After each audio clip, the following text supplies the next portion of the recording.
Nunca pensé que llegaría a este punto. De hecho, cuando era joven, siempre me vi como alguien común. Tenía sueños, aspiraciones, incluso relaciones que pensaba que podrían haberme llevado a un futuro mejor. Pero todo se desmoronó tan rápido, como una casa de cartas. Ahora, mientras me siento aquí, en este oscuro rincón, con las manos esposadas, intento encontrar alguna explicación racional, pero no la encuentro. Solo sé que esto fue lo que tenía que pasar. Mi nombre es Alejandro García, y sí, tal vez me hayas oído en las noticias, tal vez no. Depende de dónde vivas, de qué tan cerca estés de la tragedia que cometí. Pero si estás leyendo esto, debes saber que, como todos, tenía una vida antes de caer en esto. Una vida que en su momento parecía normal. Yo nunca fui un tipo violento. De hecho, crecí en una familia donde la palabra violencia era solo una idea distante, algo que solo ocurría en las películas. Pero las películas no te cuentan lo que sucede cuando te enfrentas a la desesperación, al dolor interno o a la humillación constante. Nadie te avisa cómo el miedo y la inseguridad pueden convertirte en alguien completamente distinto, alguien que no reconoces. Alguien que se pierde en las sombras. Lo que la gente no sabe es que todo comenzó con pequeñas cosas, con miradas furtivas de personas que decían ser amigas, pero que a la hora de la verdad no lo eran. Mi vida profesional, mis relaciones, mis amigos, todo me había abandonado en algún momento, como si me estuviera hundiendo lentamente, pero sin poder detenerme. No entendía por qué las cosas no salían bien. ¿Por qué siempre terminaba solo? Tal vez fue eso lo que empezó a cambiarme. Mi primer crimen, el que realmente marcó el antes y el después, no fue planeado. Fue un accidente, o al menos así lo vi en ese momento. Se trataba de Diana, una mujer que había conocido en un bar. Ella parecía diferente, pero solo era una fachada, una ilusión. Empezamos a salir, pero las discusiones fueron cada vez más frecuentes. Yo no entendía por qué, pero algo dentro de mí me decía que ella no me valoraba. De alguna manera, me sentía ridículo. Una noche, durante una de esas discusiones, algo se rompió dentro de mí. Ella me miró de una forma tan despectiva que la ira se apoderó de mí. Mi mente se nubló y lo que siguió fue casi automático. La empujé, se golpeó contra la mesa y todo se tornó borroso, como si estuviera viendo una película en lugar de viviendo una pesadilla. Fue en ese instante cuando me di cuenta de que ya no podía volver atrás. La vida que había conocido ya no existía. Después de lo que hice, sentí una extraña mezcla de horror y alivio.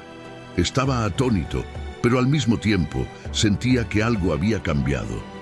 Algo dentro de mí había despertado, esa sensación de poder que nunca antes había tenido. Por primera vez controlaba la situación, pero el control siempre viene con un precio, y cuando vi lo que había hecho, el arrepentimiento se coló en mi mente. Sin embargo, ya era tarde. La policía empezó a investigar, pero yo me mantenía tranquilo. Pensaba que podían descubrirlo, pero no lo hacían. Mi secreto estaba seguro, o eso creía. Cada vez que me veía en el espejo, no me reconocía. Me sentía distante de la persona que era antes, pero algo extraño ocurrió. Cuanto más lo negaba, más profundo caía. Las sombras que me rodeaban se hicieron más grandes, y como si fuera una especie de maldición, volvía a hacerlo. Diana no fue la última. No sé cómo explicarlo, pero el impulso de seguir adelante, de dominar, de ser quien realmente quería ser, me llevó a buscar más. Cada víctima que dejaba atrás se convertía en una huella, una marca que me decía que ya no había marcha atrás. Me costaba comprender, me costaba entender por qué, pero al mismo tiempo lo necesitaba. Fue como una necesidad que se alimentaba de sí misma, como un fuego que nunca se apagaba. El terror que generé en las personas a mi alrededor fue palpable. Las desapariciones fueron un eco que resonaba en las calles, pero nadie podía ponerle nombre a lo que sucedía. Y yo estaba en el centro de todo, moviéndome como un fantasma, sabiendo que nada duraría para siempre. Dos víctimas que también agregué a mi colección de muertes fueron las de Lucía y Carla. Lucía fue la primera en darme lo que necesitaba. Al principio no lo veía de esa manera. Pensaba que solo quería escapar de la frustración, de la impotencia que me carcomía por dentro. Pero después de lo que ocurrió, lo entendí. Lo que buscaba no era otra cosa que control. Recuerdo que Lucía y yo nos conocimos en un bar. Parecía tan fácil. Una conversación casual, una sonrisa, una mirada. Todo tan superficial. La química era instantánea. O al menos eso pensé en ese momento. Ella era distinta, divertida, encantadora, pero pronto las pequeñas diferencias se hicieron grandes. Y fue entonces cuando todo cambió. Lucía me retó constantemente, nunca me dio lo que quería, siempre tenía algo que decir, algo que reprochar. Me sentía pequeño en su presencia, como si nunca pudiera estar a la altura. Eso me frustraba. Me quería enloquecer. Ella no entendía lo que pasaba dentro de mí. Una noche, cuando estábamos en su apartamento, la discusión fue más fuerte que nunca. Me dijo algo que nunca podré olvidar, una palabra que, por alguna razón, desencadenó algo que ya no podía controlar. Me acusó de ser un fracasado, de no saber lo que quería, de ser un perdedor. De repente, algo cambió. Mi mente se nubló. Ya no escuchaba sus palabras, solo veía su rostro, su expresión. Vi sus ojos llenos de desdén y me inundó una ola de rabia. No podía dejar que me humillara más. La tomé del cuello. No la maté de inmediato, no. La estrangulé lentamente, con calma, disfrutando de la sensación de que por fin tenía el control. Sus manos intentaron liberarse, pero sus ojos, esos ojos, fueron apagándose poco a poco, como si todo su ser se fuera desvaneciendo en el aire. Después la dejé en el suelo, como una muñeca rota. Vi su cuerpo allí y sentí un extraño alivio. Una parte de mí sentía que ya había terminado, que el control había sido mío por fin, que ya nada podría hacerme sentir inferior de nuevo. Pero lo que no entendí entonces, y lo que ahora me atormenta, es que este control se convirtió en una obsesión.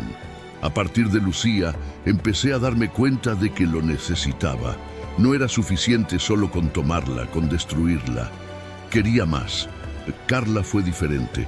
A diferencia de Lucía, que fue un reto y una confrontación, Carla parecía una mujer más vulnerable. No era su belleza lo que me atraía, sino su fragilidad, su inocencia. Desde el principio supe que era diferente, que la podría manejar, que podría ser mío sin que se diera cuenta. La conocí una noche en una cafetería, sola, leyendo un libro. Era tan tranquila, tan ajena a lo que podía sucederle. Me acerqué, charlé un poco y pronto las conversaciones fluyeron con facilidad. Carla no parecía tener la misma defensiva que otras mujeres. En sus ojos vi una confianza ciega, como si pensara que las cosas siempre irían bien, como si todo fuera seguro. En cuanto entró en mi vida, empecé a sentirme poderoso otra vez. Era fácil hacerla creer que todo lo que decía era verdad, que mis palabras tenían peso. Pero Carla no sabía quién era realmente. No entendía lo que podía hacer. Una noche, después de salir del cine, la llevé a su departamento. No era la primera vez que la veía y al principio todo parecía ir bien. Pero algo había cambiado en mí. Ya no podía parar. Ya no era suficiente solo tenerla cerca. Ahora quería sentir cómo me pertenecía. En el camino de regreso, la conversación se volvió más intensa. Me dijo que estaba cansada, que no quería seguir con la relación.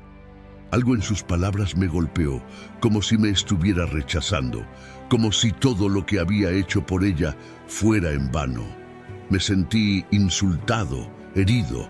Lo que pasó después fue rápido, pero no menos devastador. La empujé contra la pared, tomé sus muñecas con fuerza y la miré a los ojos. Sentí su miedo, su sorpresa, su vulnerabilidad, y eso, en ese momento, me excitó de una manera extraña. La tiré al suelo, su cuerpo caía sin resistencia. La violé, la dejé sin poder, sin opción, y cuando terminó todo, la miré. Ya no era Carla, ya no era una persona, solo era un objeto más, una pieza rota que podía desechar. Cuando me levanté, observé cómo su rostro, marcado por el terror y el dolor, se desvanecía en una mueca de desesperación. La dejé allí, sola, sin que pudiera siquiera reaccionar. Me fui de su casa con el mismo vacío que me había acompañado siempre, pero esta vez con una sensación de poder mucho más grande. Sabía que ella no podría hacer nada para detenerme, que ya estaba marcado por lo que le había hecho. Y ahora, Carla era mía, de la misma manera que todas las demás. Hasta que llegó el momento en que cometí un error, una pequeña brecha en mi perfección, un error que me costó caro. Fui descubierto, no por la policía, sino por alguien cercano, alguien que intuía que algo no estaba bien. Fue entonces cuando todo comenzó a derrumbarse. Los interrogatorios, las pruebas, las preguntas que nunca supe responder. Fue como si todo el peso de lo que había hecho me aplastara de una sola vez. Hoy, sentado aquí, sé que mi historia no tiene ningún tipo de justificación. No puedo excusarme. Lo que hice fue lo peor de lo peor. Pero en mi mente, cuando lo hice, sentí que finalmente tenía el control. Ahora sé que todo eso era solo una mentira, una ilusión que me trajo hasta aquí. Sé que el juicio está cerca y que mi vida ya no tiene otra dirección. Tal vez me arrepiento, tal vez no, tal vez nunca lo sabré. Lo único que sé es que cuando todo termine, seré recordado como un monstruo. Y en el fondo, tal vez eso es lo que siempre fui. El silencio en la sala de juicio era abrumador. La corte estaba llena de personas, pero todo se reducía a un murmullo lejano. No sentía que me estuvieran mirando, aunque sabía que lo hacían. En ese momento, todos los ojos estaban sobre mí, pero era como si estuviera fuera de mi propio cuerpo, observando desde alguna parte distante. Mi corazón latía fuerte, pero no por miedo.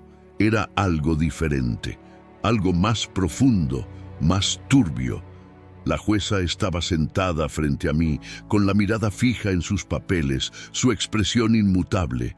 Yo podía ver cómo sus manos, que sostenían el martillo, temblaban ligeramente, y eso me dio una pequeña satisfacción. Pensé que si alguien tenía miedo en ese momento, era ella, no yo. Pero no era cierto. Nadie tenía miedo en este lugar, ni siquiera yo. Lo que sentía no era miedo, era algo peor. Era una sensación de inevitabilidad. Las palabras de mi abogado resonaban en mi cabeza, pero ya no las escuchaba. Había hablado de mi pasado, de mi infancia, de las circunstancias que me llevaron hasta aquí. Trató de pintar una imagen de un hombre trastornado, uno que había sido producto de una vida de dolor. Pero sus palabras no me representaban, ni siquiera me importaban. Sabía que era tarde para eso. Sabía que nada de lo que él dijera cambiaría lo que estaba por venir. La fiscalía ya había terminado su alegato y ahora era mi turno de escuchar la condena. El eco de cada palabra de la jueza retumbaba en mis oídos. A cada sílaba sentía que algo se quebraba dentro de mí, como si estuviera siendo arrastrado por una corriente que no podía detener. Había esperado este momento, pero ahora que lo tenía, no me traía el alivio que pensé que encontraría. El acusado, Alejandro García, dijo la jueza con voz firme, queda condenado a prisión perpetua por los crímenes cometidos. No se le concederá la libertad condicional.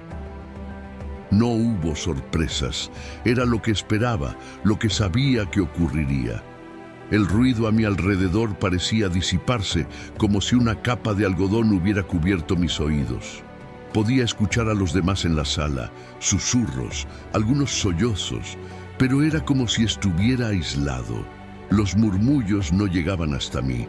Yo no podía pensar en nada más que en una sola cosa, lo que venía después. La jueza hizo una pausa esperando que alguien reaccionara, como si esperara que yo, de alguna forma, mostrara algo. Pero no lo hice. No podía. No podía sentir nada en ese momento. No podía hacer nada. Mis manos estaban pegadas al borde de la mesa, mis dedos tensos, pero no había ningún sentimiento en ellos. Me pregunté si estaba decepcionado, si sentía el peso de la condena, pero la verdad es que no. Lo único que sentí fue una especie de vacío, como si todo lo que había hecho, todo lo que había pasado, finalmente estuviera detrás de mí. Como si todo lo que había llevado hasta aquí, todo lo que había arrastrado, ya no importara más. Los guardias empezaron a acercarse y sentí la fría presión de las esposas que me rodeaban las muñecas. De alguna manera, ese contacto metálico me hizo sentir más ligero, como si por fin todo hubiera terminado. La cárcel, la condena, era todo lo que merecía, pero no era eso lo que realmente me molestaba.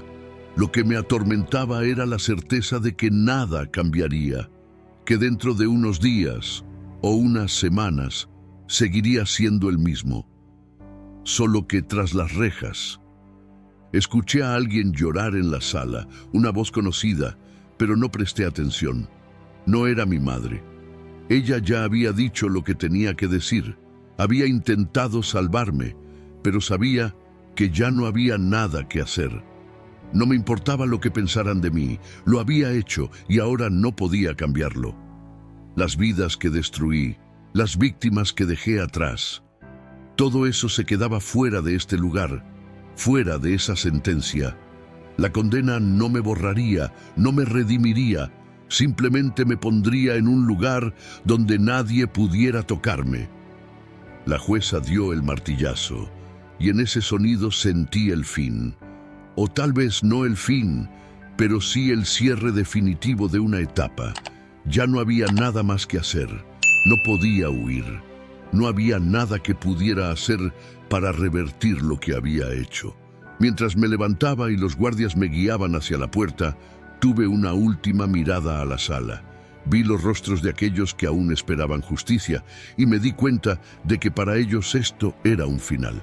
Para mí, era solo el principio de algo que, al igual que todo lo que había hecho, no podría dejar atrás. La puerta se cerró tras de mí y el silencio me envolvió.